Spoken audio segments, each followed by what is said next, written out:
안녕하세요. 오늘도 사연살롱을 찾아주셔서 감사합니다. 서울에 사는 60대 여성이에요. 부모가 죽으면 땅에 묻고 자식이 죽으면 가슴에 묻는다고 하잖아요. 몇 년 전 제 가슴에도 무덤이 하나가 생겼답니다. 내 목숨과 바꿀 수 있을 만큼 소중한 아들을 묻은 무덤이죠. 아들을 앞서 보내고 한동안 저는 살아야 할 의미를 찾지 못했어요.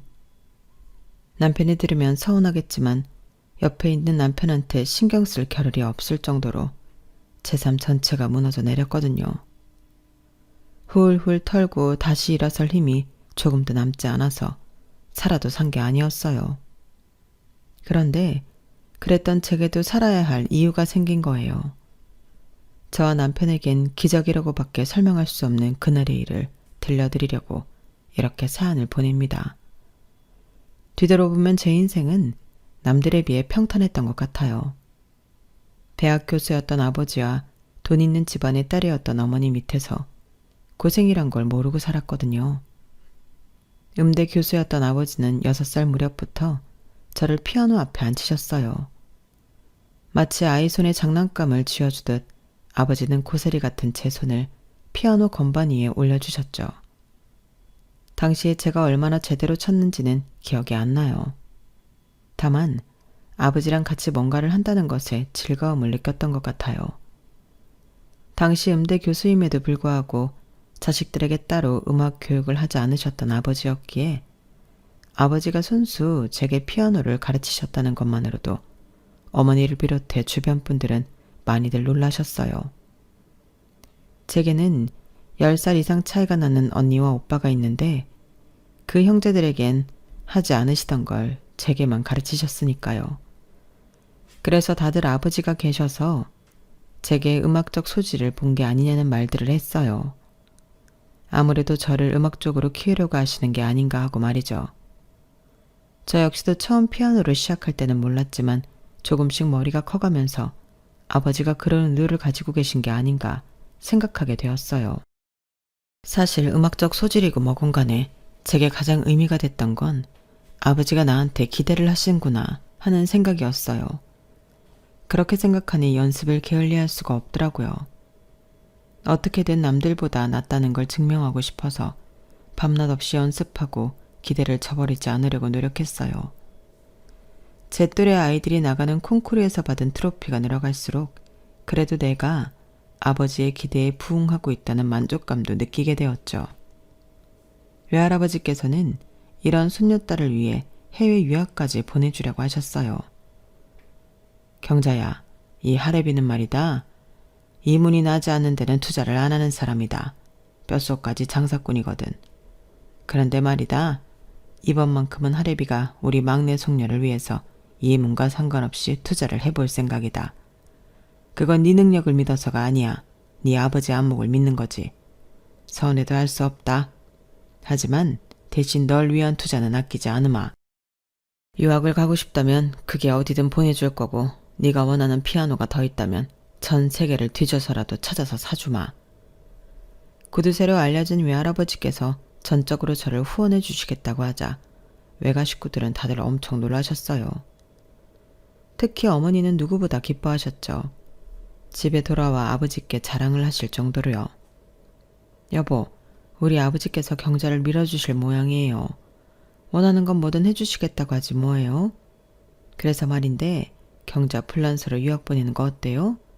신문에 보니까 예술가들은 다들 플란서 파리에 모인다던데 우리 경자도 일찍부터 그런 분위기 속에서 살면 좋잖아요. 막내딸의 미래를 상상하며 한껏 고무된 어머니는 아버지가 당연히 허락해 줄 걸로 믿고 그렇게 말했어요. 하지만 어머니의 예상과 달리 아버지는 의외의 대답을 하신 거예요. 경자를 뭐하러 유학을 보내? 괜히 얘한테 헛바람 넣지 마. 아니 여보, 그게 무슨 말이에요? 헛바람이라뇨. 애초에 당신이 바랐던 게 이런 거 아니었어요?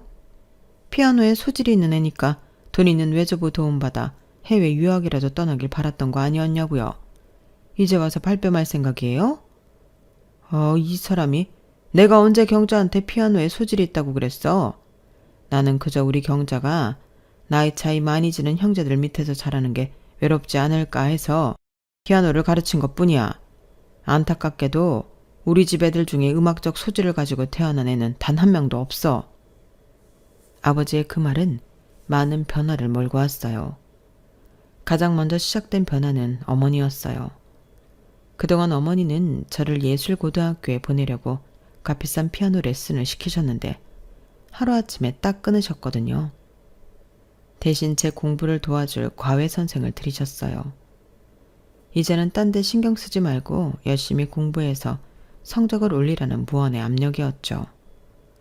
당시만 해도 이름 있는 고등학교에 진학하려면 시험을 봐야 했는데 제 당시 성적으로는 거기에 미치지 못했거든요. 그리고 어머니만큼이나 아버지 말씀에 영향을 받은 사람은 바로 저였어요. 사춘기 중학생이던 제게는 엄청난 파장이 끼쳤거든요. 사실 그동안 저는 내가 피아노에 소질이 없다는 걸 내심 알고 있었는지도 몰라요. 그럼에도 열심히 피아노를 쳤던 건 뛰어난 음악가인 아버지가 나를 인정해 줬다는 것 때문이었어요. 그런데 그게 아니라고 하니까 더 이상 제가 피아노에 매달릴 이유가 없어진 거였죠. 하루도 거르지 않던 피아노 연습은 단번에 끝나버렸고 이후로는 피아노를 거들떠보지도 않았어요. 신기한 건 아쉬움도 없고 불만도 없었어요. 사람들은 흔히들 열심히 해오던 걸 그만두게 됐을 때 엄청난 상실감을 느낄 거라고 생각들 하는데 그것도 사람 나름이고 상황 나름인 것 같아요.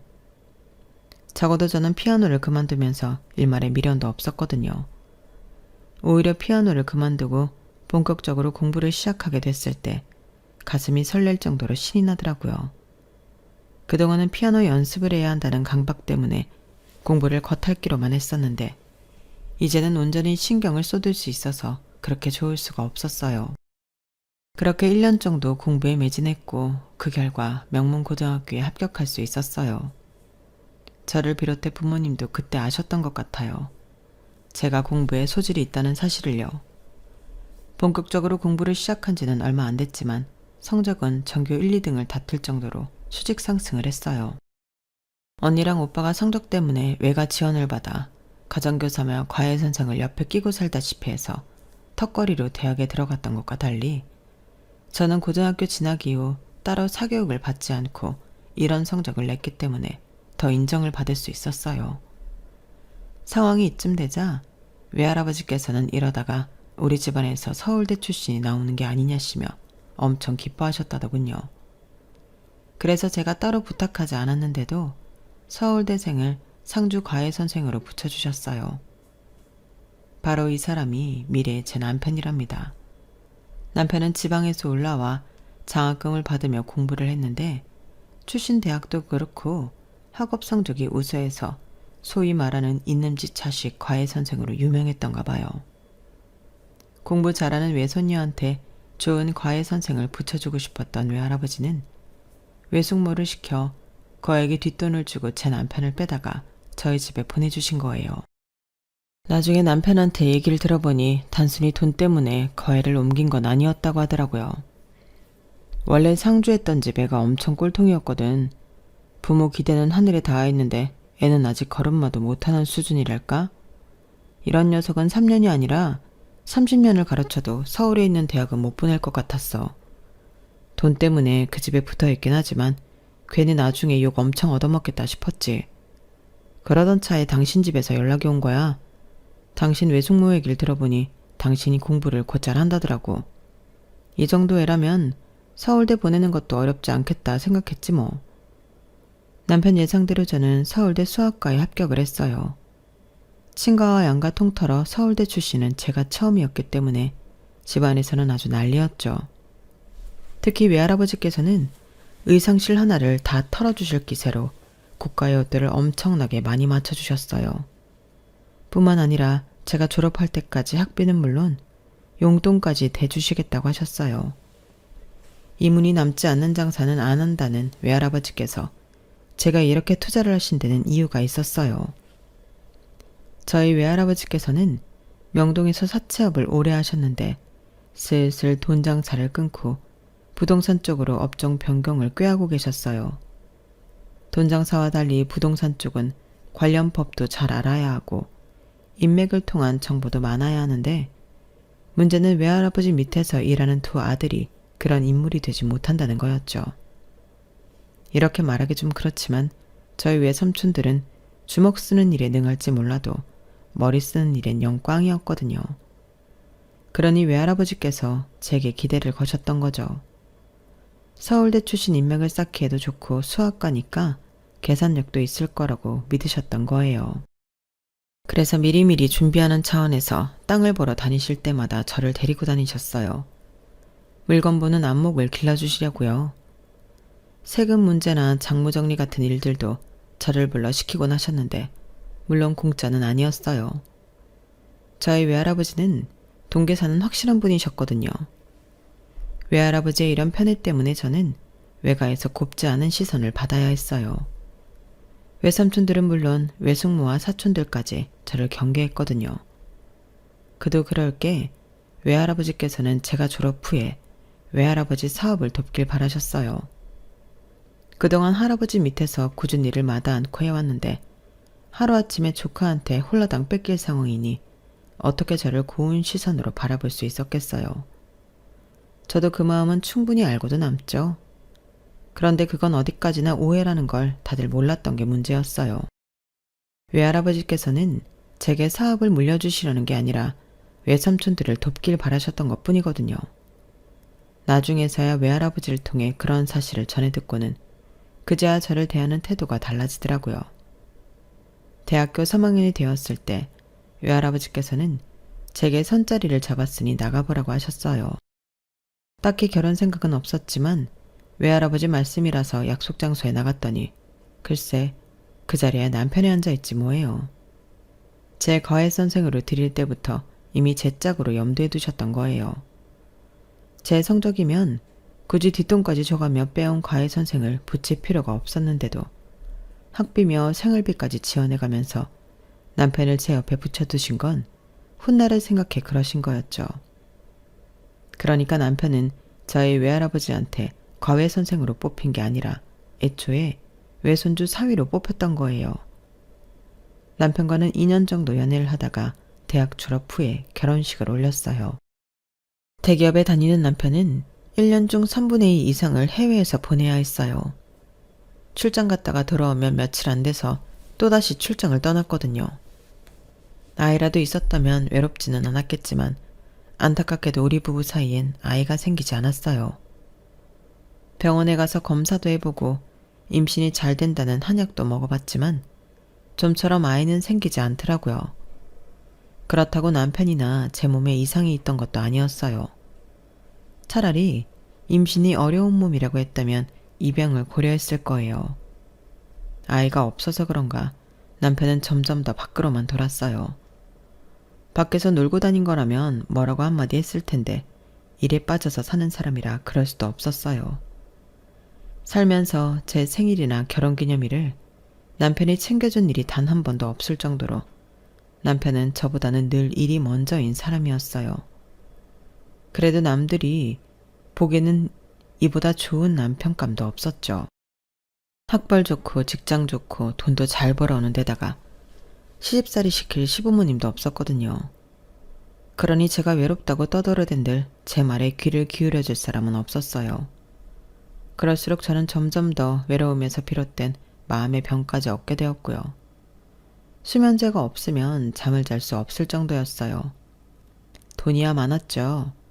외할아버지 밑에서 일하며 번 돈도 꽤 되고 외할아버지께서 돌아가실 때 남겨주신 유산도 상당했거든요. 하지만 이 많은 것들이 있었음에도 제 인생은 한순간도 행복하지 않았어요.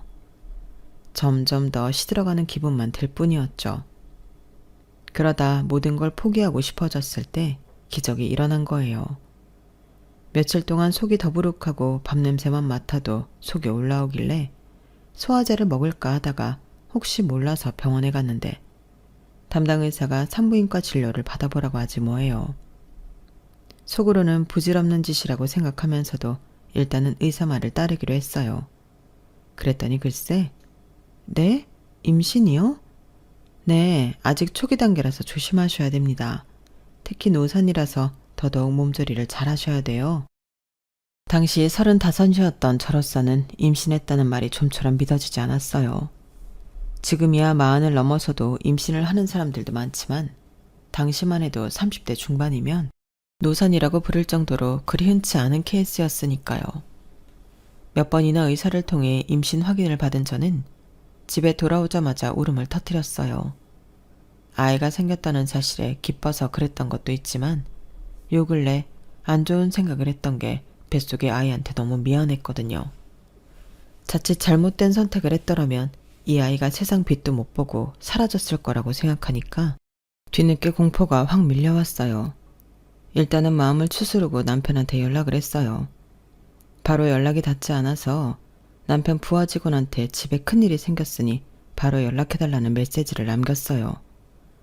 이렇게 말해두지 않으면 남편이 연락을 안 할 것 같았거든요. 아니나 다를까 몇 분 뒤 남편이 다급한 목소리로 전화를 했더라고요. 무슨 일이야? 큰일이 났다니? 당신 괜찮아? 이상하게 걱정 가득한 남편의 목소리를 들으니까 갑자기 기분이 좋아지더라고요. 이 사람이 그래도 내 걱정을 하는 걸 보니 나한테 관심이 없는 건 아니라는 생각이 들었거든요. 여보, 진정해. 집에 일이 있는 건 사실인데 좋은 일이야. 당신 놀라게 하고 싶지는 않았지만 그래도 당신한테 직접 말하고 싶어서 그랬어. 여보, 나 임신했어. 임신했다는 말을 했는데도 수화기 너머에선 아무 소리가 들리지 않았어요. 해외라서 전화 연결 상태가 안 좋아 내 말을 못 들은 건가 생각하던 그때 수화기 너머로 남편의 흐느끼는 소리가 들리더라고요. 그 소리를 들으니 저도 울컥해서 눈물이 났어요. 그동안 나만 아이 때문에 고민하고 가슴앓이를 하고 있다고 생각했는데 이제 보니 남편도 아이를 무척이나 기다려왔던가 봐요. 그런데도 제가 걱정할까봐 아이 얘기는 꺼내지도 못하고 있었던 거였죠. 그 마음을 깨닫고 나니 남편한테 미안한 마음이 커지더라고요. 몇 분을 소리죽여 흐느끼던 남편은 대뜸 먹고 싶은 건 없냐고 묻더군요. 그때까지만 해도 딱히 먹고 싶은 건 없었는데 남편이 물으니까 갑자기 딸기 생각이 나지 뭐예요. 그래서 딸기가 먹고 싶다고 했죠. 남편은 알겠다고 하고는 전화를 끊었어요. 그리고 다음날 아침 7시도 안 된 시간에 현관문 소리가 들리더라고요. 이 시간에 집에 찾아올 사람이 없는데 혹시 도둑이라도 들었나 싶어 잠옷바람이 벌떡 일어나 무기가 될 만한 걸 찾아들고 거실로 나갔어요. 그랬더니 글쎄 남편이 커다란 스티로폼 박스를 안고는 들어오지 뭐예요. 여보, 이 시간에 당신이 어떻게 왔어? 그리고 손에 든 그건 뭐야? 뭐긴 당신이 먹고 싶다던 딸기지. 문연 가게가 없어서 도매시장에서 사오는 길이야. 내가 금방 씻어줄 테니까 당신은 소파에 앉아있어. 임신 소식을 전해 듣자마자 부랴부랴 한국행 비행기에 몸을 실은 남편은 공항에서 내리자마자 과일 도매시장으로 달려갔더라고요. 비행기 안에서 생각해보니까 아무리 생각해도 문연 과일 가게가 없을 것 같더라고. 그래서 공항에 내리자마자 과일 도매시장으로 달려갔지. 덕분에 싱싱하고 알이 굵은 딸기를 살 수 있었어. 여보, 또 먹고 싶은 거 있어? 말만 해. 내가 거기가 어디든 당장 달려갔다 올 테니까. 지금까지 봐왔던 남편 모습 중에 그날 남편의 표정이 가장 밝아 보였어요. 마치 세상을 다 얻은 사람처럼 입가에 미소가 끊이지 않았거든요. 일도 팽개치고 달려왔던 남편은 그날 밤 비행기로 다시 떠나야 했지만 가기 전까지 제가 먹고 싶다는 왕만두며 족발, 아이스크림까지 한가득 사다가 냉장고에 쟁겨주었어요. 현장 일 처리하고 바로 돌아오겠다고 하면서도 제 걱정이 되는지 쉽게 발길을 못 대더라고요. 그러고도 안심이 안 됐는지 남편은 제 친정에 전화해 친정 어머니를 저희 집에 보냈어요. 늦둥이 딸이 30을 훌쩍 넘긴 나이에 임신했다고 하자 친정 부모님도 기쁘셨던지 한 걸음에 달려오셨더라고요. 얼마 뒤 출장에서 돌아온 남편은 부서까지 바꿔가며 제 곁을 지켜주었어요. 그동안 못해준 거 이번에 다 해주겠다며 밥도 직접 해서 제 입에 떠넣어주고 발도 씻겨주고 잘 때도 제가 잠든 걸 확인하고서야 잠들곤 하더군요. 하루아침에 360도 변해버린 남편을 보며 때로는 적응이 안 되기도 했지만 그래도 이참에 마음껏 누리자는 생각도 들었어요.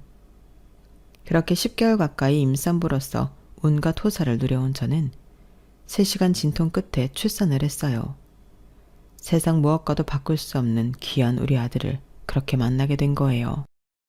마흔을 바라보는 남편은 여느 아빠들 못지않게 자식을 위해 노력했어요.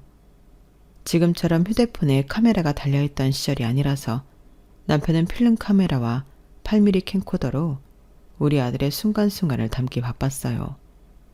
이래도 진심이었던 남편은 육아에도 진심으로 달려들더라고요. 잠결에 아이 울음소리가 살짝만 들려도 제가 깰까봐 아이를 안고 거실로 나가 한참이나 아기를 어르곤 했어요. 공부가 생활이었던 습관 탓인지 육아 서적도 산처럼 쌓아두고 볼 정도로 남편의 자식 사랑은 유난하더라고요. 20년 가까이 회사 일이 최우선이던 남자가 하루아침에 변해버리자 회사 내에서는 말들이 많았나 봐요. 스스로 한직을 자처하며 저와 아이와 함께 보내는 시간을 늘려가던 남편은 결국 시련을 맛보게 되었어요. 오랜 시간 출세가도를 달렸던 이력에도 불구하고 희망퇴직자 명단에 올랐더라고요. 아직 아이가 자라려면 한참 남았는데 이제 겨우 신을 넘긴 시점에 회사에서 쫓겨날 위기에 처하자 남편은 큰 충격을 받은 것 같았어요. 그동안 회사에 모든 걸 바쳐왔는데 이렇게 쉽게 버림을 받는다는 게 감당이 안 됐을 거예요. 늘 자신만만하고 당당하던 남편이 풀이 죽은 모습을 보니 저도 마음이 편하지 않았어요. 그래서 이대로 가만히 보고만 있을 순 없겠다 싶더라고요. 그래서 남편 명예퇴직 얘기는 모른 척하고 선수를 쳐버렸어요. 여보, 이참에 회사 그만두는 게 어때? 그동안 당신 능력 충분히 발휘하며 살았잖아. 언제까지 회사 좋은 일만 시켜줄 거야. 그러지 말고 앞으로는 당신이 하고 싶은 일 해. 돈은 걱정하지 말고. 당신도 알잖아. 우리 외할아버지가 날 좀 예뻐하셨어? 외할아버지가 남겨주신 건물도 있고 그것 외에도 땅이며 현금도 차고 넘치게 있어. 그거 다 당신 줄 테니까 당신 하고 싶은 거 해. 제 말에 남편은 헛웃음을 지었어요. 그러면서도 기분은 꽤 좋아 보이더라고요. 그럼 그럴까? 이번 기회에 돈 많은 마누라 덕 좀 보고 살아봐? 야, 남들은 자기 남편이 회사 잘릴까봐 더럽고 치사해도 끝까지 버티라고 한다는데 역시 우리 마누라는 달라. 내가 결혼 참 잘했어. 그걸 이제 알았어? 일단 회사부터 그만두고 쉬면서 뭘 할지 생각해봐요. 딱히 하고 싶은 게 없으면 그냥 건물 세 받고 살아도 좋고 먹고 살 돈이야 충분한데 뭐가 걱정이야. 그러니까 마음 푹 놓고 살라고요. 말은 이렇게 했지만 제가 남편을 모르나요? 아내 돈에 기대서 건물 세만 받고 살 사람이 아니라는 걸 누구보다 제가 잘 아는걸요. 남편은 회사를 그만두고 한 3개월 정도 집에서 지냈어요. 그러는 동안에 하루에 몇 시간씩 서재에 들어가 사업 구상을 하더니 얼마 뒤 작은 회사를 차렸어요. 퇴직금으로 감당할 수 있는 규모로 말이죠. 제가 사업 자금을 지원해 줄 테니 규모를 키우라고 해도 남편은 극구 사양했어요. 자식 앞에서 가장으로서 떳떳하려면 그러면 안 된다나요? 그리고 몇 년 뒤 20여년 가까이 대기업 직원으로 전 세계를 돌며 일을 했던 남편이 차린 회사는 어느 정도 자리를 잡았고 조금씩 규모도 키워나가기 시작했어요. 그리고 우리 아들이 20살이 되어 대학에 진학했을 때 어엿한 중소기업 대표가 되어 있었죠. 남편을 보니 될 놈은 어떻게 해도 된다는 말이 실감이 나더라고요. 어렵게 얻은 아들은 자라면서 병치레 한 번 없이 잘 자라주었고 지 아빠나 저만큼은 아니었지만 공부도 나름 잘했어요. 누굴 닮아서 그런지 운동을 좋아해서 유치원 때부터 수영, 태권도, 축구, 검도까지 안 가르쳐 본 게 없을 정도였죠.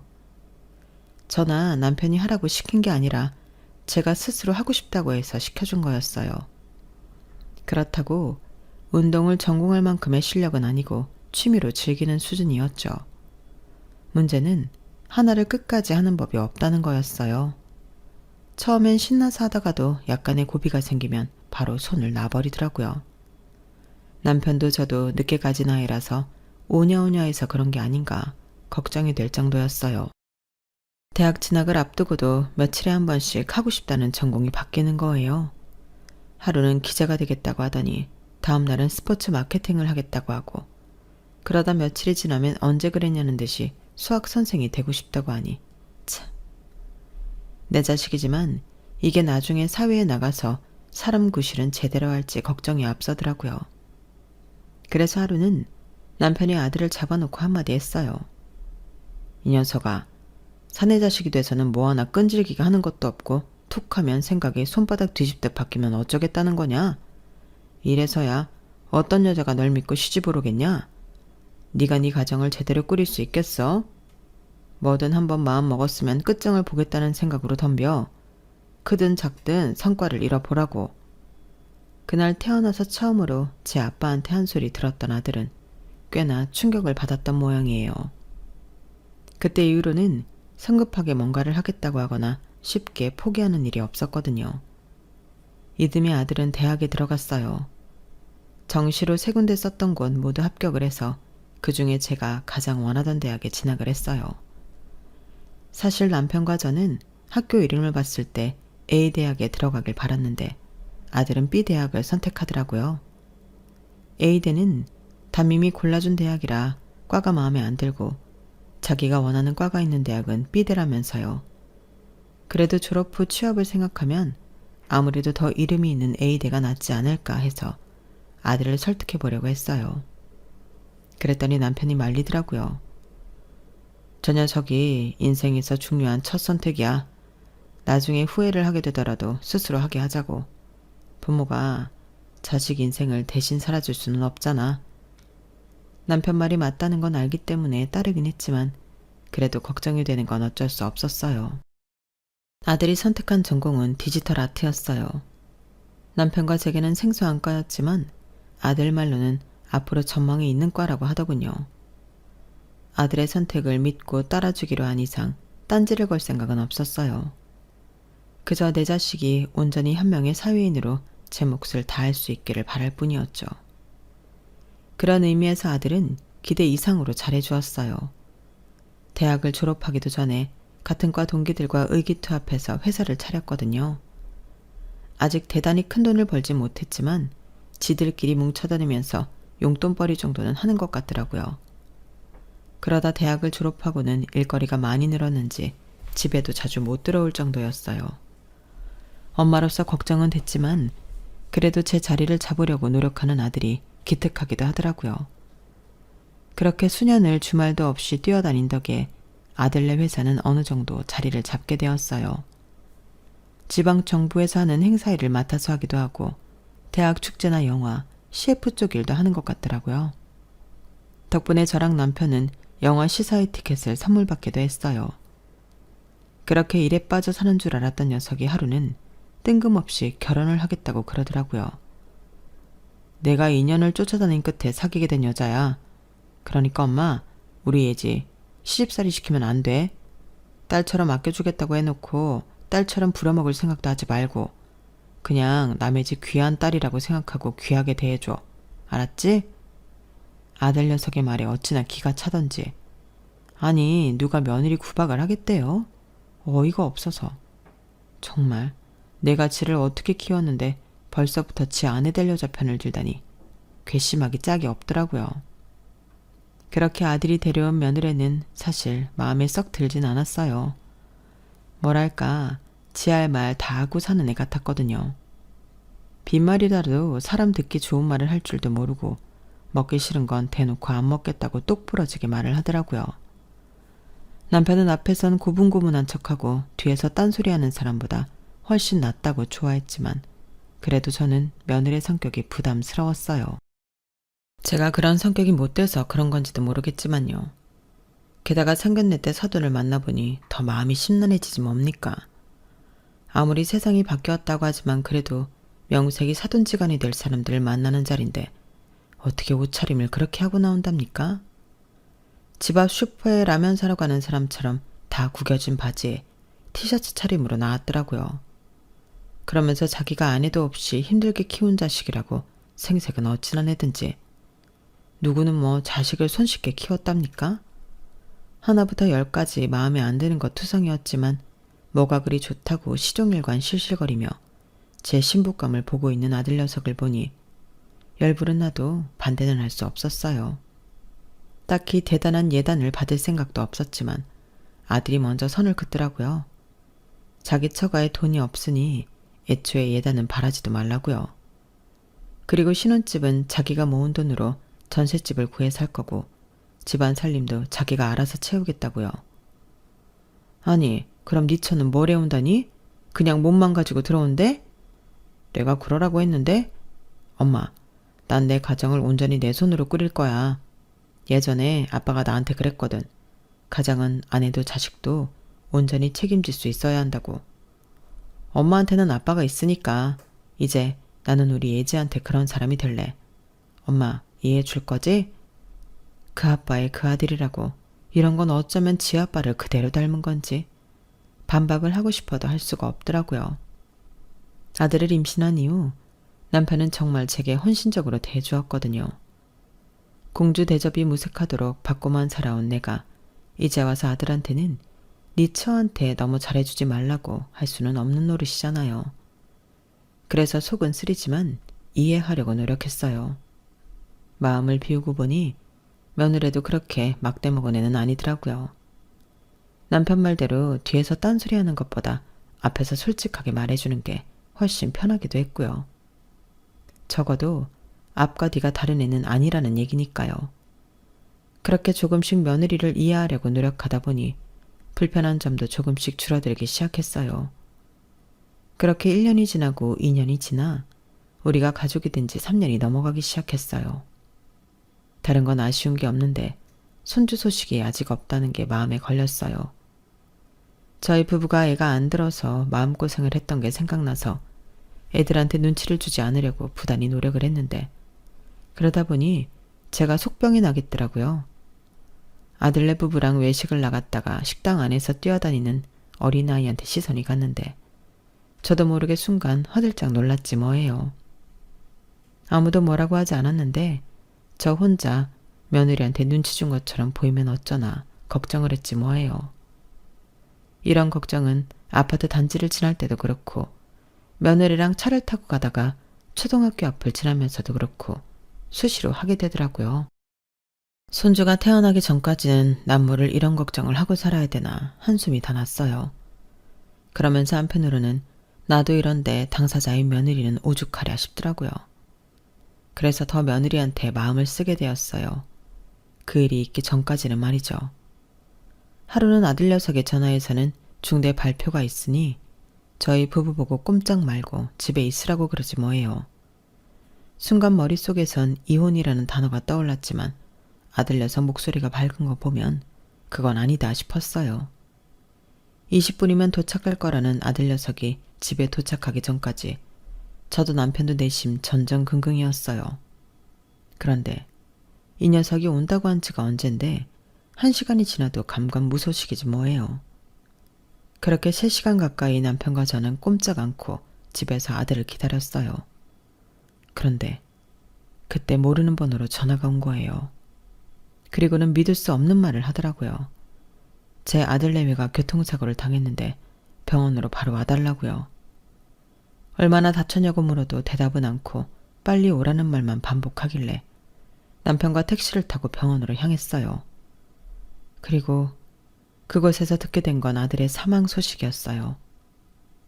병원에 도착했던 순간부터 의식은 없었다며 뭐라고 길게 얘기를 하는데 그딴 건 귀에 들어오지도 않았어요. 세상을 다 준데도 안 바꿀 귀한 내 자식이 세상을 떠났는데 그 외에 다른 말들이 무슨 소용이 있겠어요. 하늘이 무너진 것처럼 막막하고 가슴을 돌덩이로 내리친 것처럼 아려왔어요.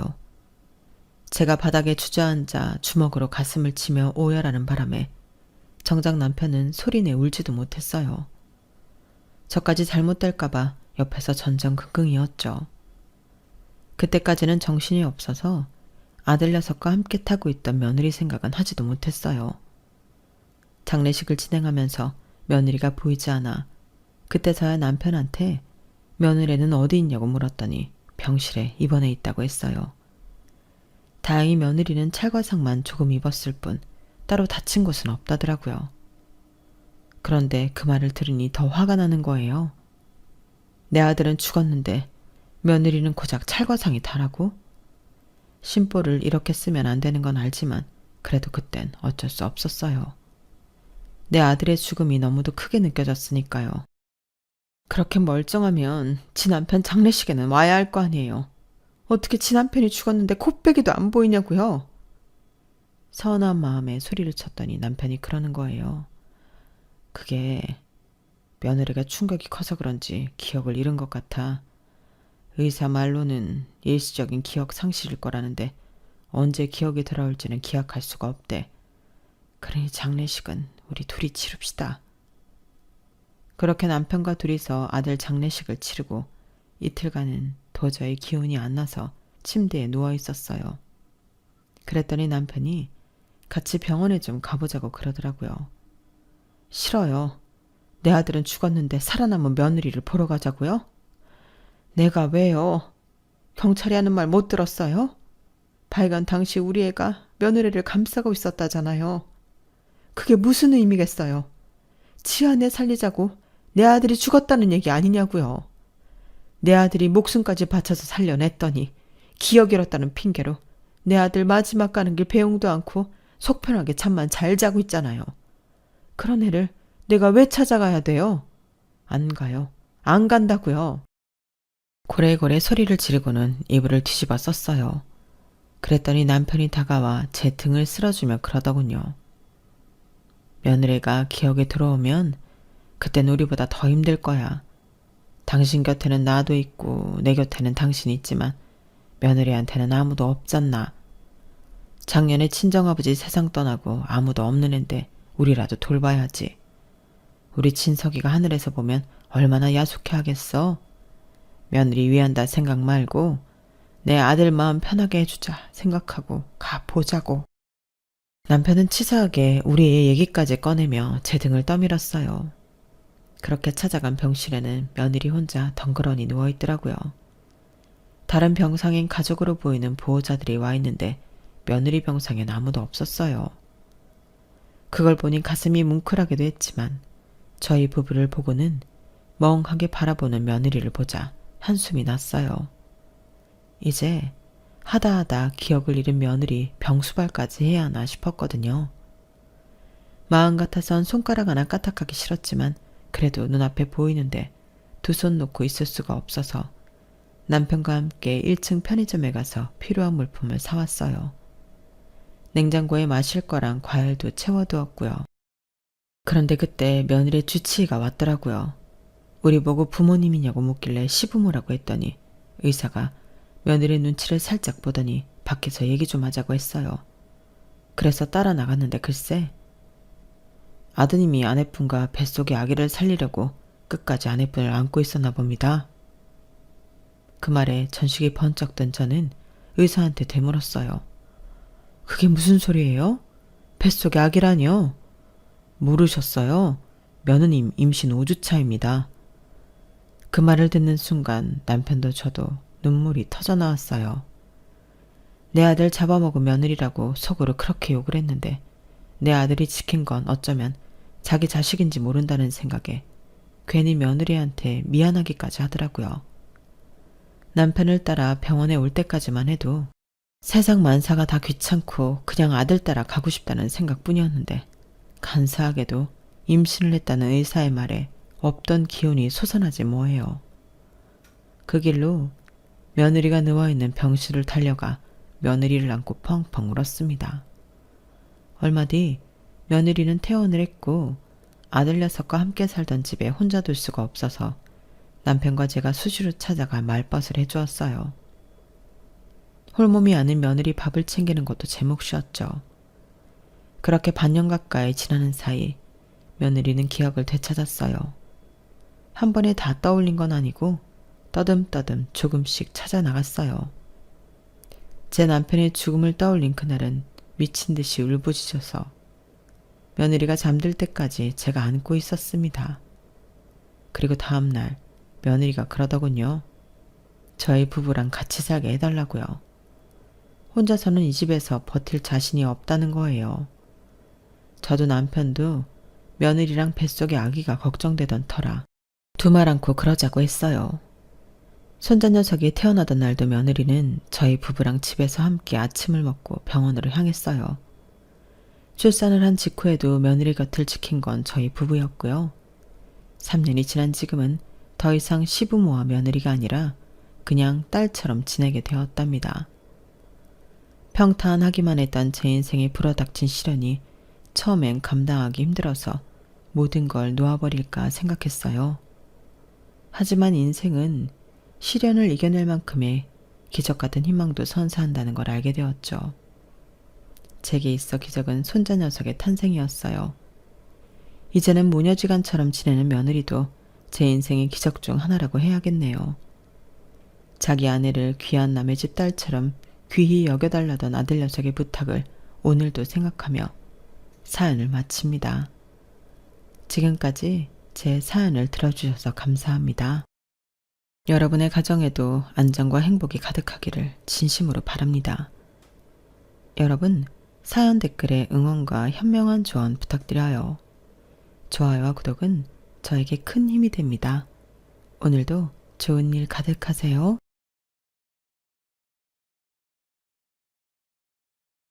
안녕하세요.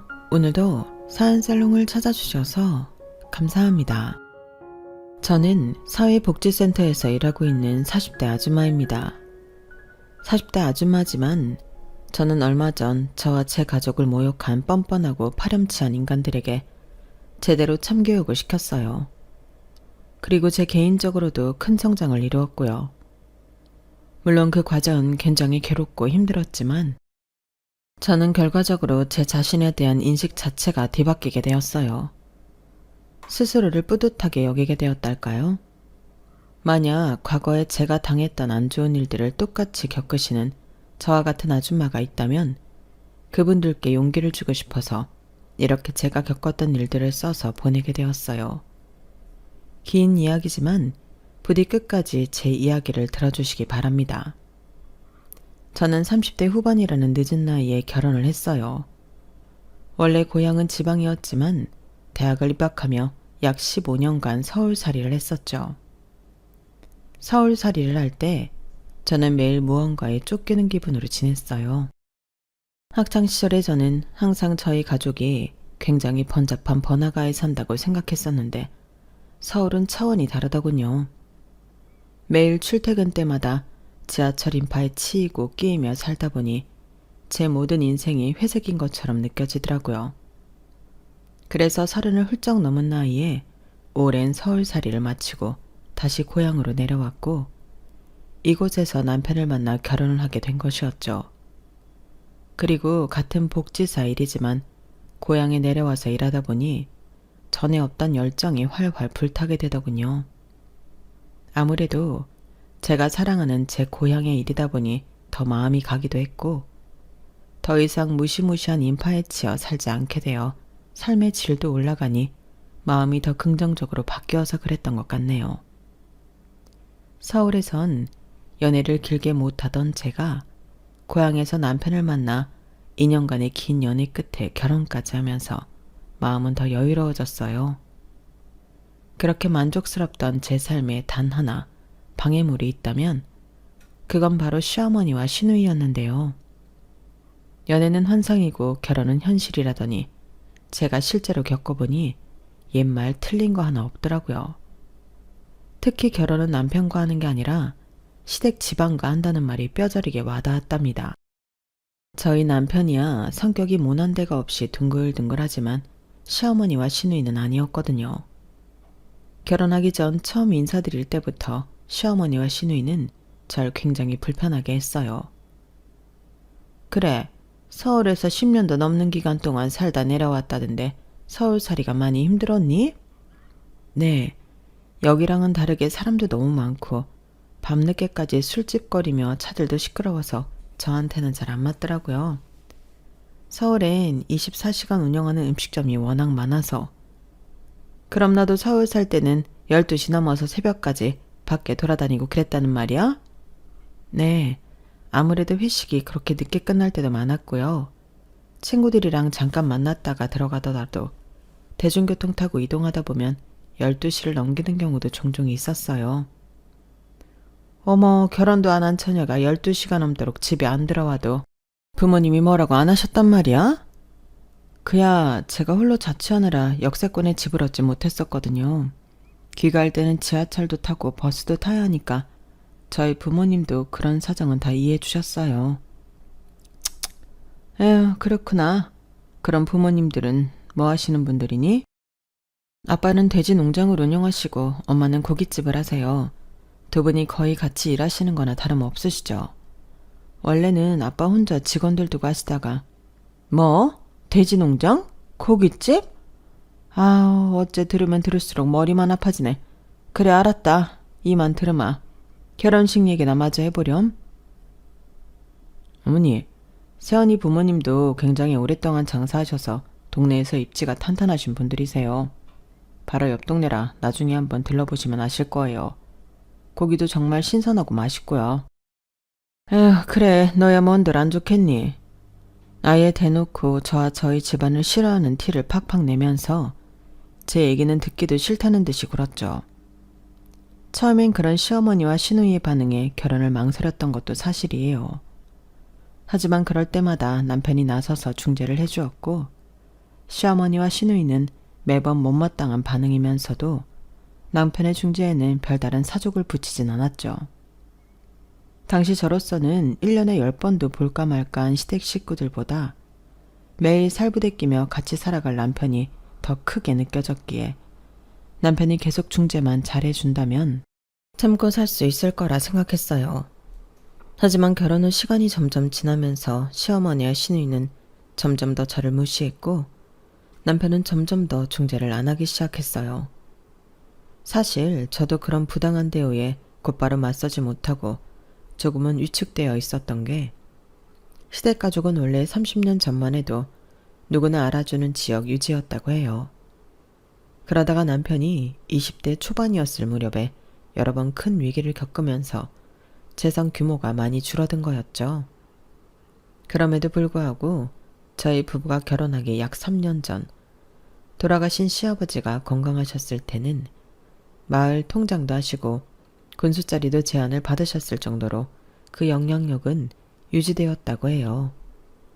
시어머니는 국가나 기업에서 주최하는 각종 행사를 기획하는 일을 하셨는데 시아버지의 영향으로 의뢰가 들어오는 것마다 꽤 규모가 큰 행사를 맡으셨고요. 하지만 일이 자주 들어오는 것은 아니었고 서른을 넘긴 나이에도 백수인 시누이 덕분에 시댁의 경제적 상황은 겉만 번지르르 할 뿐 실속이 없었어요. 그래서 저희 부부가 맞벌이를 하니 다달이 용돈을 보내드려 각종 공과금을 내셨는데 시어머니와 시누이는 제 돈을 받을 때마다 불쌍한 사람 도와 번 돈이라고 하거나 쥐꼬리만한 돈이라면서 사사건건 무시하는 거였어요.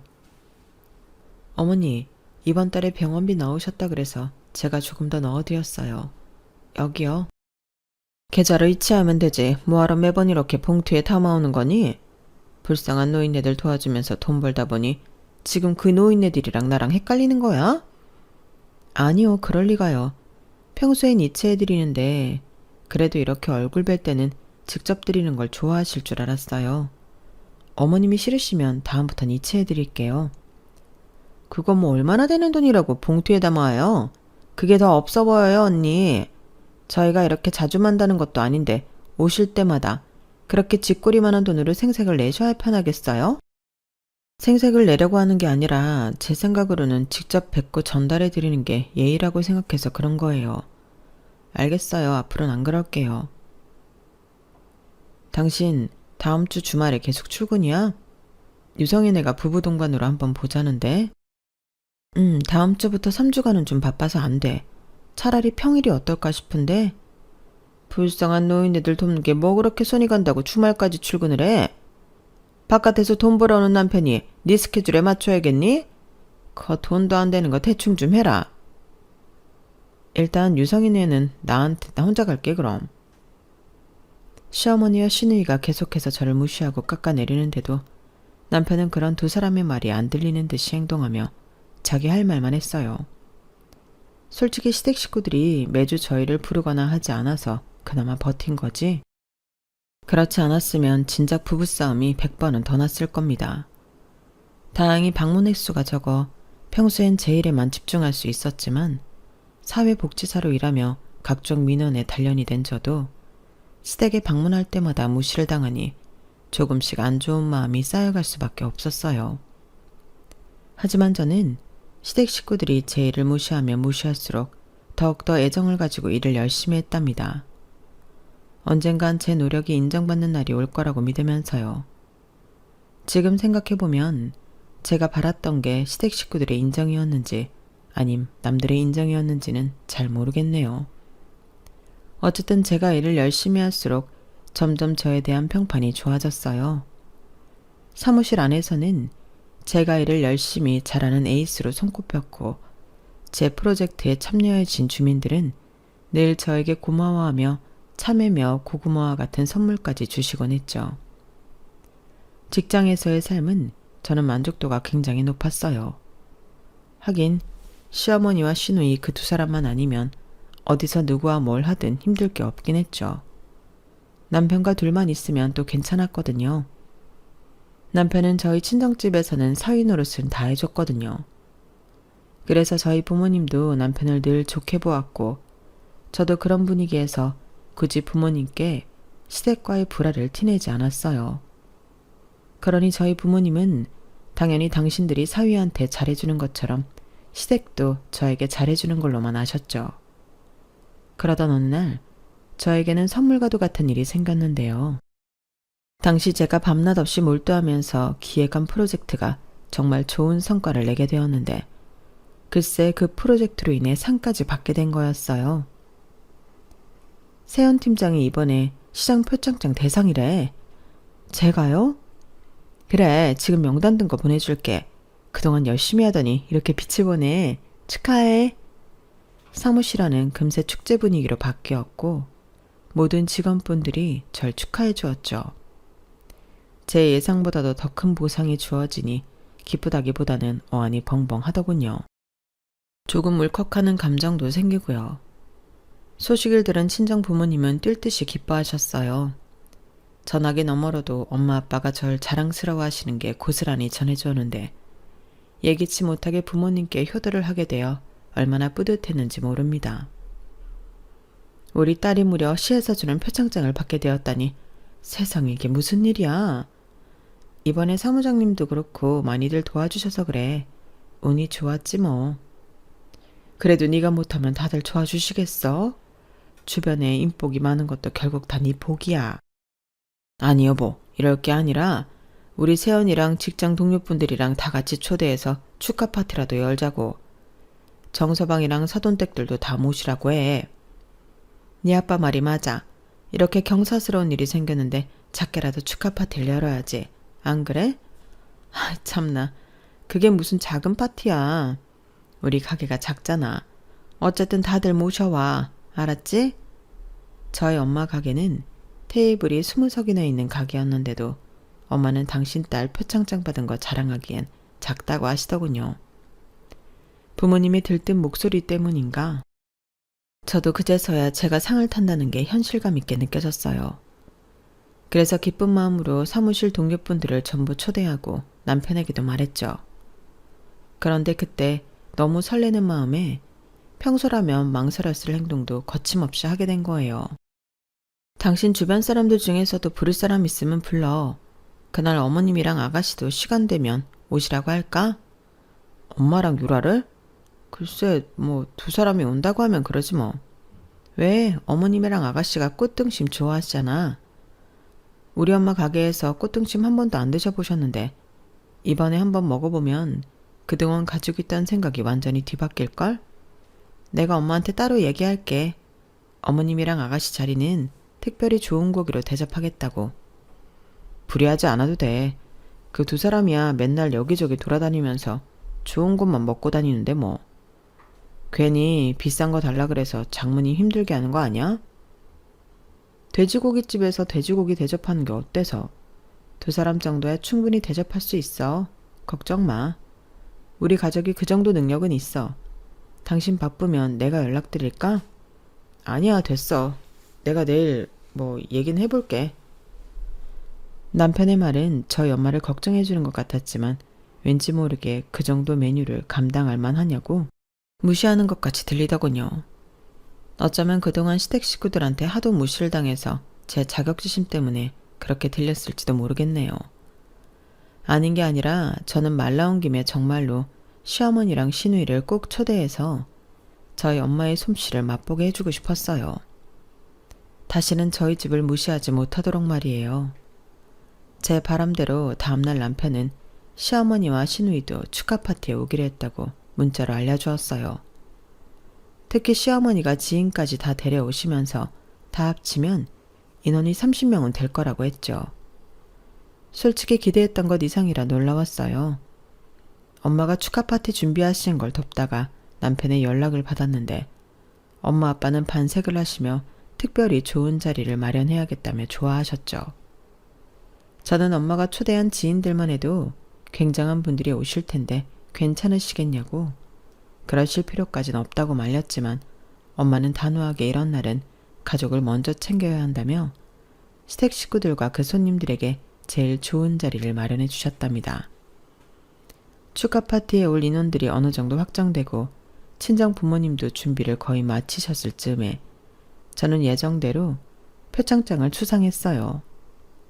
상을 받는 현장에는 같이 일하시는 분들만 몇 분 와주셨지만 친정 부모님과 친구, 지인들이 모두 저에게 축하한다며 엄청나게 연락을 해주었죠. 그날 오후에 만난 남편도 꽃다발을 들고 와주었고요. 남편은 저에게 정말 자랑스럽다며 칭찬을 해주었고 저희는 오랜만에 부부 사이가 돈독해진 것을 느끼며 시댁으로 이동했답니다. 마침 그날은 저희가 둘 다 일이 일찍 끝나고 표창장을 받은 곳도 시댁 근처였기에 시어머니와 시누이 집에서 저녁을 먹기로 되어 있었거든요. 그런데 시댁 집 앞에 도착했을 때였어요. 주차를 하고 뒤따라오는 남편보다 약 10m 정도 앞서 있던 제가 대문을 열기 직전 안쪽에서 시어머니와 시누이의 대화 소리를 듣게 된 겁니다. 그래도 그런 상 받은 며느리 있다고 하면 손님들 모시기엔 좋을 거야. 군뱅이도 구르는 재주가 있다더니 이럴 때 도움이 될 줄 누가 알았겠어. 참나, 그거 검색해서 보니까 별로 그렇게 대단한 상도 아니더만. 왜 이렇게 다들 호들갑인지 모르겠네. 어디 협회 이사장이니 사장이니 하는 양반들한테는 그런 타이틀이 먹히는 거야. 별거 아니긴 하지만 그거 하나로 잘하면 일을 더 따낼 수도 있고. 근데 30명이 다 들어갈 자리는 있대? 막상 갔더니 자리 없다고 엄마 손님들한테 막 플라스틱 의자 같은 거 주면 어떡해? 가게 이름부터 말도 못하게 촌스러운 게 보통 허름한 곳이 아닐 것 같은데? 그래? 괜히 손님들 데리고 갔다가 배 아프고 탈나면 어떡하지? 그 순간 뒤늦게 대문 앞에 도착한 남편이 헛기침을 하며 문을 열었고 안에 있던 시어머니와 시누이는 어색한 표정으로 저희를 맞이했어요. 저는 기분이 상당히 나빴지만 바로 이틀 뒤면 축하 파티가 열리는 날이었기 때문에 별다른 말을 하진 않았습니다. 백문이 불여일견이라고 말로 뭐라고 하기보다는 그날 직접 행동으로 보여줄 생각이었어요. 저희 엄마 가게가 얼마나 훌륭한 가게고 얼마나 훌륭한 단골 손님들에게 사랑받고 있는지 말이에요. 물론 그렇게 마음을 다잡긴 했지만 저도 사람인지라 이후 식사 자리에서는 말이 곱게 안 나오긴 했어요. 그래 뭐 그 상은 잘 타고 온 거냐? 알만한 분들이 많이 오셨니? 네, 어머님이 알만한 분들은 모르겠지만 제가 알만한 분들은 꽤 와주셨어요. 상이야 주는 거 그냥 받기만 하면 되는 건데 뭐 어려울 일 있나요? 시상을 시장님이 직접 해주셨어요. 그럼 시장님한테 눈도장은 찍은 거구나. 그건 잘했다. 시장 표창장이면 그래도 어디 가서 체면 차릴만 하긴 하니까 그 정도면 됐다. 맨날 삽질만 하는 줄 알았는데 그래도 이렇게 하나 얻어 걸리는 게 있네요. 축하해요. 언니 그럼 이제 아예 계획만 세우면 되겠네요. 그러게요. 아가씨도 이제 취업 계획만 세우면 되겠어요. 평소처럼 웃으며 비꼬는 소리를 하는 시누이에게 저는 이때만큼은 참지 않고 바로 웃으면서 응수를 했죠. 그러자 생글거리던 시누이의 표정이 삽시간에 굳어지더군요. 시어머니랑 남편도 놀란 표정이었고요. 저는 일부러 주변 공기가 달라진 걸 전혀 눈치채지 못한 듯 굴며 밥만 맛있게 먹었는데요. 새빨개진 얼굴로 씩씩거리던 신우이가 한참 뒤 다시 입을 열더군요. 마치 절 화나게 하려고 작정을 한 듯이 말이에요. 그나저나 내일 모레 축하 파티 준비는 어떻게 잘 돼간대요? 저희 손님까지 다 합치면 30명인 거 알죠? 그때 가서 갑자기 자리 모자르거나 고기 다 떨어졌다고 하시면 안 돼요. 이런 건 원래 어떤 행사든 기본인 내용인데 혹시 알고 계시죠? 유라 말이 맞아. 손님들께 양껏 드셔도 된다고 이미 이야기해 놓은 상태다. 사돈의 고깃집이 얼마나 허름한지 아직 잘 모르겠지만 그래도 바깥 사돈이 돼지 농장을 하시니 고깃질은 좋겠지 싶어 데려가는 거야. 실망시키지 말아라. 예, 그럼요. 엄마가 이미 저희 가게에서 제일 좋은 자리를 빼두었어요. 엄마가 단골 손님들 중에 귀한 분들도 계신데 엄마가 가족들이 우선이라며 빼드린 거예요. 지금 말씀하신 거 전부 걱정 안 하셔도 돼요. 귀한 분들이라니 뭐 마을 이장님이라도 오시나 보네. 언니네 가족분들한테 그 이상 귀한 손님은 없을 테니까 말이에요. 아가씨가 아직 사회생활을 안 해봐서 잘 모르나 본데 20년 넘게 장사하다 보면 많은 인연들이 생긴답니다. 신우이의 마지막 말에 저도 발끈해서 아주 보란듯이 웃으면서 받아쳤어요. 신우이가 또 한 번 얼굴이 울그락 푸르락해지고 시어머니도 미간이 팍 좁혀졌을 때 남편이 끼어들더군요. 그만들 좀 해. 이미 가기로 한 거 왜 이렇게 사설이 많아? 당신 그리고 유라한테 말버릇이 그게 뭐야. 엄마도 계신데. 다 먹었으면 얼른 정리해. 내일 출근도 해야 되고. 오늘은 늦었으니까 그만 가자. 뭐라고?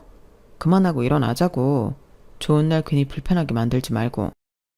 남편은 실제로 자기 밥그릇과 제 밥그릇을 들고 일어나 치워버렸고 곧바로 짐을 챙기기 시작했어요. 저는 아직 식사를 다 마친 게 아니었는데 말입니다. 저는 그 순간 시어머니와 시누이의 묘하게 입꼬리가 올라가는 것을 놓치지 않았어요. 하지만 남편이 제 짐까지 들며 나가자고 종용을 하니 그 앞에서는 더 이상 아무 말도 못하고 시댁을 나와야 했죠. 그리고 저희는 집으로 돌아오는 길부터 언성을 높이며 싸우기 시작했어요. 당신 아까 그게 무슨 말이야? 뭐 아가씨한테 말버릇이 그게 뭐냐고? 지금 장난해? 당신이 못된 소리 한 건 맞잖아. 대체 왜 기껏 축하해주려고 모인 사람들한테까지 가시를 세워? 그리고 우리끼리만 있는 자리도 아니고 엄마도 있는 자리였잖아. 꼭 어른 앞에서 그렇게 못되게 굴어야 했어? 그럼 당신은 엄마랑 동생이 대놓고 우리 집안 무시하는데 나더러 미련 곰탱이처럼 참고만 있으라는 거야? 그 사람들 행동이 지금 나 축하하려고 모인 게 맞냐고. 당신도 집 대문 열기 전에 두 사람들이 하는 얘기 들었지. 촌스럽다느니 허름하다느니. 우리 엄마 가게에 가본 적도 없는 사람들이 그런 소리들을 하는데 지금 내가 화낸 게 잘못됐단 거야? 엄마랑 유라가 한두 번 그래? 둘은 그냥 만나면 아무나 험담하는 게 습관이야. 별 생각 없이 하는 거라고. 원래 그런 사람들인 거 몰라? 한 귀로 듣고 한 귀로 흘리면 되잖아. 나도 원래 이런 사람이야. 내 가족들 건드리면 화내는 사람. 이게 정상적인 거 아니야? 왜 내가 내 가족 욕하는 것까지 참아주면서 비정상적인 사람들한테 맞춰줘야 하느냐고. 당신은 이 상황에서 지금 그쪽 편을 드는 거야? 뭐 비정상? 말 함부로 하지 마. 아무리 화가 났기로 써니 할 말 못할 말 분간이 안 돼? 함부로? 당신 엄마 동생한테나 말 함부로 하지 말라 그래. 남편은 답답하다며 집에 들어가서도 본인 서재에 들어가 나오질 않았고 저는 저대로 속이 상할 만큼 상해서 안방문을 쾅 닫고 들어갔어요. 누구보다 축하받았어야 하는 날에 남편에게까지 외면당한 느낌이었죠. 그동안 시댁 식구들과 저 중간에서 애매하게 굴거나 외면하기만 했던 남편이 그런 상황에서 시댁 식구 편을 들었다는 사실이, 그것도 제가 상을 받은 날 그런 행동을 했다는 사실이 도무지 용서가 되질 않았어요. 그때 처음으로 이 결혼 생활은 완전히 실패했다는 생각이 들었죠. 하지만 그때까지도 저는 마음속 깊은 곳에서 다다음날 시댁 식구들 놀라게 해주어 코를 납작하게 해주면 상황이 역전될 거라고 믿었죠. 그래서 그 다음날 회사를 일찍 마친 뒤 엄마 가게로 넘어가 준비를 열심히 도왔답니다. 워낙 많은 분들이 오시니 미리 세팅을 준비해야 할 게 한두 가지가 아니었거든요. 음식도 음식이지만 저는 엄마가 가게 전반의 모습을 많이 신경 쓴 티가 나서 코끝이 찡해지기도 했는데요. 원래도 엄마의 가게가 청결했지만 최대한 낡은 티를 조금 내려고 엄마가 많은 노력들을 하셨더라고요. 여러 소품도 챙기고 말이에요. 만반의 준비를 다 마치고 나니 드디어 파티 날 당일이 되었어요. 모임 1시간 전부터 정말 오래된 친구분들과 이웃분들이 하나둘 오기 시작했어요. 엄마의 오랜 단골 손님들은 저에겐 이모, 삼촌과 같은 분들이 많았기에 저도 인사를 드리느라 정신이 없었죠. 모두 하나같이 꽃다발이나 소정의 선물을 들고 오시면서 순식간에 제 자리는 선물로 포화 상태가 되었답니다. 모두들 자기 일처럼 기뻐해 주셔서 얼마나 감사했는지 몰라요. 저희 부모님 얼굴에도 한바구음이 떠나질 않았죠. 그런데 가게 가장 좋은 자리, 시댁 식구들을 위해 빼놓은 30개의 자리가 약속 시간 10분 전이 되어도 채워지질 않는 겁니다. 초조하게 기다리던 저는 약속 시간이 5분밖에 남지 않았을 때 남편에게 먼저 전화를 걸어봤어요. 하지만 3번, 4번 전화를 해도 남편은 전화를 도통 받질 않았죠. 결국 저는 시어머니한테 직접 전화를 걸어 어디쯤 오고 있냐고 물어봤어요. 어머님, 지금 어디쯤 오고 계세요?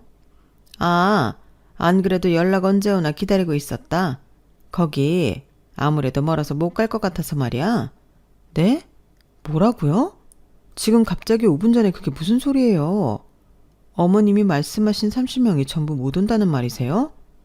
그럼 내가 안 가는데 누가 가냐? 당연한 걸 묻고 앉아있네. 아무리 생각해봐도 그렇게 멀고 누추한 곳에 손님들을 데리고 가기가 영 꺼림칙해서 말이야. 암튼 그런 줄 알아라. 그걸 이제 와서 이렇게 통보하시면 어떡해요? 이미 예약한 자리에 음식까지 다 세팅해놨는데. 제가 순간적으로 화를 참지 못하고 목소리가 커지자 옆에 있던 엄마가 다가오셨어요. 제가 어찌나 당황스럽고 화가 나던지 눈물이 다 차오르더라고요. 그걸 본 엄마는 침착하게 저를 데리고 손님들이 없는 바깥으로 나오신 뒤 제 전화기를 가져가셨죠. 엄마는 최대한 예의를 갖춰서 대화를 시작하셨는데 시어머니는 그런 예의 따윈 개나 줘버린 듯한 말투로 통화를 이어가는 게 옆에서 다 들려왔어요. 옆에서 들어보니 30분이 전부 못 오신다고요? 무슨 일이 생기셨나요? 여기서 가기 너무 멀어서 못 가겠어서 그래요. 너무 멀다고요? 어디신데요? 데리러 가드릴까요?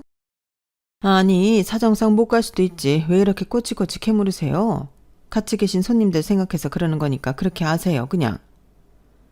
이제 와서 갑자기 못 오신다고 하면 상대방도 납득할 만한 이유를 대야 할 것 아니에요. 사돈도 사업하시는 분이니 대화가 당연히 통할 줄 알았는데 이렇게 말 한마디로 약속을 어기는 게 무슨 경우 없는 행동입니까? 안 사돈이 뭘 안다고 가르치려 들어요. 인터넷에서 보니까 가게도 별 무슨 다 쓰러져가는 가게나 운영하시면서 제 손님을 데리고 먼 길 갈 만한 메리트가 없다고요? 뭐라고요? 사돈, 지금 선 넘으셨어요? 이게 이해하기 어려워요? 귀한 분들 모시는 거라 대접을 좋게 해줘야 한단 말이에요. 기껏 그렇게 멀리 데리고 가서 다 낡고 초라한 고깃집을 데려가면 손님들이 저를 어떻게 생각하겠어요? 얘기 끝났으면 그만 좀 따지고 드세요. 저희가 오늘 갑자기 약속을 잡은 것도 아니고 그 전에 마음에만 안 드시면 미리 얘기할 시간이 충분했잖아요. 자리를 30개나 빼놓고 5분 전에 취소하면서 지금 상대방한테 모욕적인 말까지 하시는 거예요? 아우, 그래요. 미안하게 됐네요. 사과드릴게요. 됐어요? 사돈, 이딴 식으로 굴면 후회하십니다. 아, 네네, 후회할게요. 됐죠? 이제 진짜 끊습니다. 그렇게 전화가 끊어졌고 엄마는 잠시 황당하다는 듯이 핸드폰 액정만 보고 계셨어요. 저는 엄마한테 그런 말들을 듣게 해서 죄송하기도 하고 제 불행한 결혼 생활을 들켜서 속상하기도 한 마음으로 눈물만 뚝뚝 흘리고 있었어요. 잠시 후 엄마는 저에게 일단 손님들이 계시니 울음을 그치고 오늘은 저를 축하하는 자리니 안 좋은 생각은 전부 없애고 즐기기만 하라고 하셨어요. 엄마의 다독임에 저는 눈물을 참고 다시 가게 안으로 들어갔습니다. 하지만 당연히 엉망이 된 제 얼굴과 횡하니 비어버린 30석의 자리를 보며 손님들은 모두 무슨 일이냐고 물어보았어요. 저는 어떻게 말씀드려야 할지 고민했는데 엄마는 전혀 숨기지 않고 있는 그대로 이야기하셨어요. 사돈댁이 손님들을 전부 모시고 30명이 오신다더니 방금 취소하신답니다. 아무런 이유도 없어요. 어머, 무슨 그런 경우가 다 있대요? 거기 옆 동네 그 주택에 사는 사람 말이죠? 양귀남이었나? 그 옛날에 남편이 통장도 하던. 네, 맞아요. 어떻게 된 건지 사위도 저희 딸 전화를 전부 무시하고 있고요. 어머, 웃긴다. 그 집 인간들이 그렇게 개념 없는 인간들이었다니. 세연 팀장님, 너무 속상해하지 말아요. 저희가 30인분 목까지 축하해 줄게요. 그래, 세연이 너 기죽지 말어. 여기 있는 우리가 그 집안 사람들 전부 누군지 알았으니까. 내 동창들 그 동네 많이 사는데 싹 다 소문내야겠어.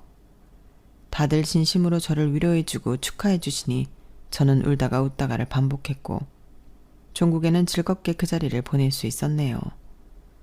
저희 부모님도 그 자리에서는 손님들과 신나게 시댁 욕도 하시고 또 이후엔 일상적인 이야기를 하며 마음을 푸셨고요. 그리고 정말 감사하게도 손님들은 자리를 모두 마친 후에 다들 자발적으로 소정의 돈을 카운터에 두고 가셨어요.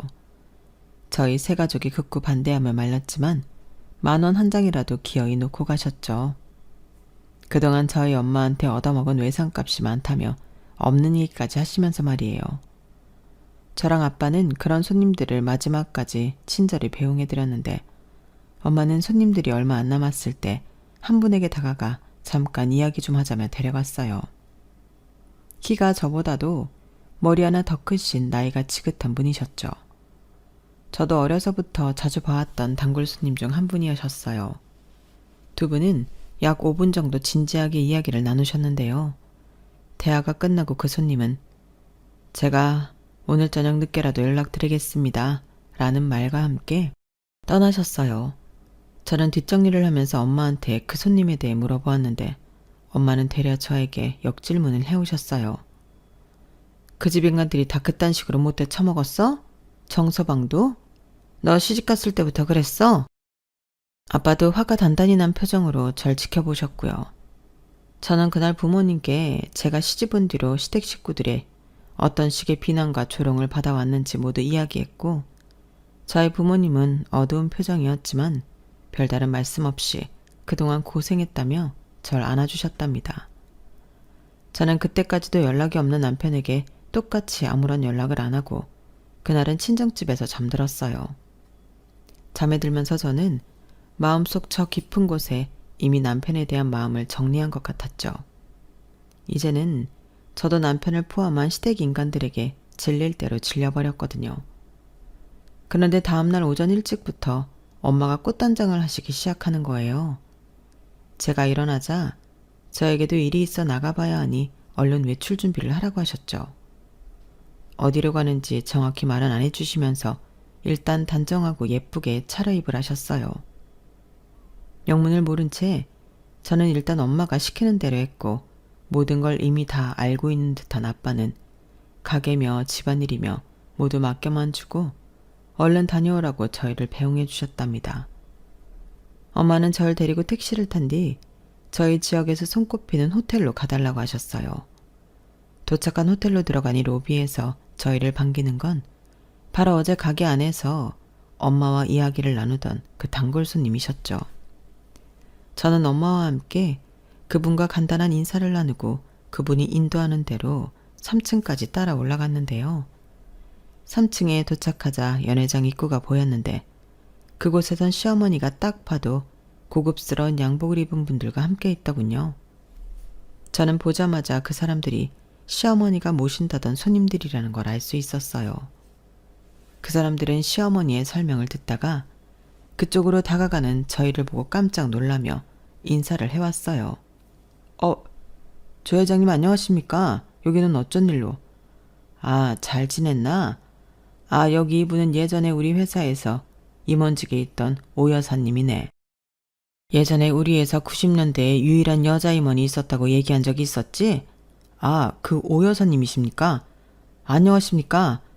야, 오 여사님 덕분에 땡땡식품이 따낸 계약만 엄청나다고 들었습니다. 당시 입지를 다진 덕에 지금의 땡땡식품이 있을 수 있었다고요? 아, 아닙니다. 다 지나간 옛일이죠. 지금은 그저 시골 고깃집 사장님일 뿐이랍니다. 아, 오늘 이렇게 오 여사님과 찾아오게 된 건 다름이 아니라 자네들이 이번에 계약했다는 행사 업체에 대해서 해줄 얘기가 있어서 그러네. 여기 이분이 이번에 행사 진행한다는 양귀남 여사신가? 조 회장님과 저희 엄마가 시어머니를 쳐다보자 시어머니는 얼굴이 파랗게 질린 채로 대답도 못하고 바들바들 떨고 있었어요. 시어머니 옆에 있던 직원이 대신 그렇다고 대답하니 조 회장님은 시어머니 앞에서 대놓고 이런 말을 이어갔어요. 그런데 듣자 하니 자네 회사에서 이번에 준비하는 행사가 꽤나 중요한 행사였지 않나? 그러면 그 행사를 진행하는 사람도 잘 알아보고 계약을 진행했어야 하는데 내가 알기론 여기 양귀남 여사의 신망이 그다지 좋지가 않아. 네? 그렇지만 이분은 저희가 지난 3년간 거래를 해왔는데 그건 안 그래도 황 이사랑 어제 전화로 이야기를 마친 상태네. 여기 양귀남 여사가 바로 어제 한 업체랑 30명인분의 음식을 약속해놓고 5분 전에 연락해 다짜고짜 취소를 해버리더군. 계약도 일종의 약속 아닌가? 황 이사도 이런 사람과는 앞으로 일하고 싶지 않다고 했네. 그게 정말입니까? 그게 사실이라면 저희는 양복을 입은 사람들이 넉넉한 표정으로 시어머니를 바라봤어요. 그러자 시어머니는 두 손을 휘휘 저으며 조 회장님의 말을 부정했죠. 아닙니다. 그럴 만한 사정이 있기 때문이었어요. 제가 다 충분히 설명했고요. 그게 그러니까. 그럴 만한 사정이 뭡니까? 알고 보니 그 업체가 너무 낡은 곳이어서. 제가 지금 운영하고 있는 가게였죠, 정확히는. 어제 저녁에 30명이 오겠다고 약속해놓고 5분 전에 단지 가게가 낡았다는 이유로 오기 싫어졌다면서 취소하시더라고요. 오 여사님 운영하시는 가게를요? 함께 있던 사람들이 전부 시어머니에게 실망스럽다는 눈빛을 보내자 궁지에 몰린 시어머니는 더듬거리며 변명을 했죠. 아니, 그건 단 한 번이었어요. 박 팀장님, 저 아시지 않습니까? 제가 지난 3년 동안 일을 잘 처리해 왔잖아요. 제가 하고 싶은 말입니다. 지난 3년간 양 여사님을 믿고 맡겼더니 이게 뭡니까? 지금 여사님 때문에 전 회사로 돌아가자마자 이사님한테 뭐라고 하냐 말입니다. 그건 걱정 말게. 내가 이미 황 이사한테 자네에 대해 말을 잘 해두었으니 말이야. 자네한테는 불이익이 안 가도록 내가 책임지겠네. 조 회장님은 그렇게 울상인 팀장을 달래고 이제 자기 역할은 끝난 것 같다며 시어머니의 고객들을 전부 데려갔어요. 다른 좋은 업체를 소개해주겠다면서 말이에요. 덕분에 그 넓은 홀에는 저와 저희 엄마 그리고 시어머니만 앉게 되었죠. 시어머니는 엄마의 두 손을 잡고 바들바들 떨며 이야기하더군요. 이보세요 안사돈. 어제 일은 제가 미안하다고 사과를 분명히 했잖아요.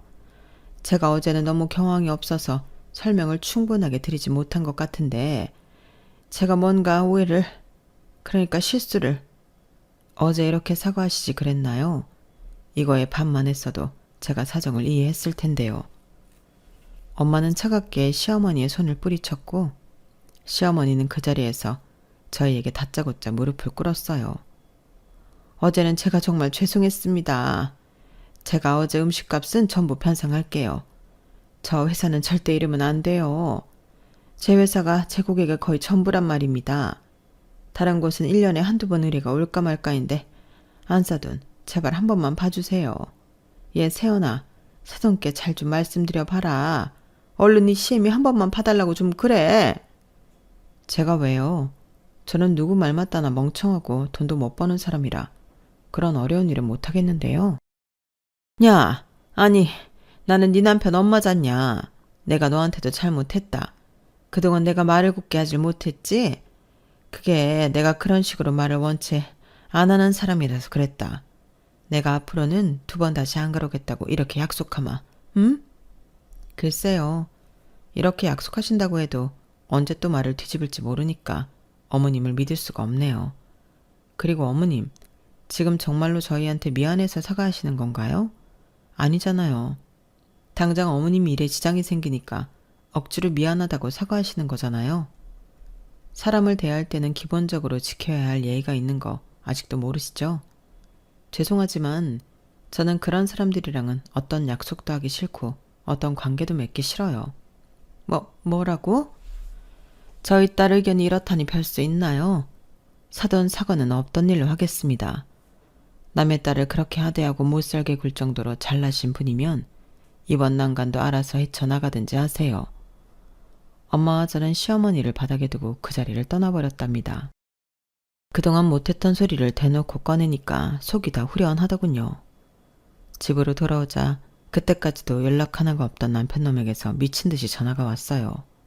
기가 차더라고요. 오히려 이렇게 못나게 굴어주니 없던 전까지 전부 똑 떨어지게 되었네요.